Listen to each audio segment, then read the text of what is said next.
काय तुम्ही कधी गव्हाच्या पिठामध्ये किसलेला बटाटा घालून ही पौष्टिक अशी रेसिपी बनवली आहे का? कधीच बनवली नसेल, त्याला काय करायचं सांगते. त्या अगोदर घरगुती भोजनला लगेचच फॉलो करून घ्या.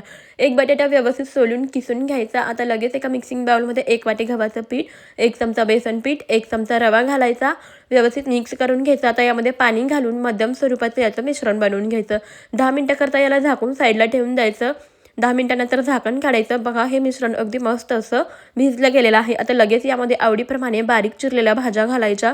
कांदा, हिरवी मिरची, टोमॅटो, कोथिंबीर घालायचं, जिरे घालायचे, मिक्स करून घ्यायचं. किसून घेतलेला बटाटा व्यवस्थित असा पिळून निथळून काढून यामध्ये घालायचा, मिक्स करून घ्यायचा. सर्वात शेवटी चवीप्रमाणे मीठ घालायचं, मिक्स करायचं. बटाट्याचं मिश्रण तयार झालं. गॅसवरती पॅन ठेवायचा, त्याला तेल किंवा तूप लावून घ्यायचं.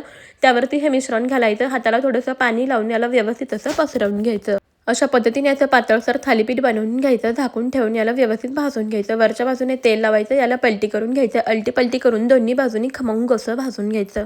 मध्यम गॅसवरती त्याला भाजून घ्यायचं, म्हणजे यामधला बटाटासुद्धा व्यवस्थित शिजतो आणि हे खायलासुद्धा खूपच छान लागतं.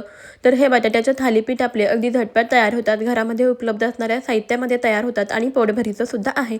जेव्हा स्वयंपाकाचा कंटाळा येतो किंवा काहीतरी नाश्त्यासाठी वेगळं खायचं असेल, त्यावेळेस तुम्ही हे पौष्टिक असे बटाट्याचे थालीपीठ नक्कीच बनवून पहा.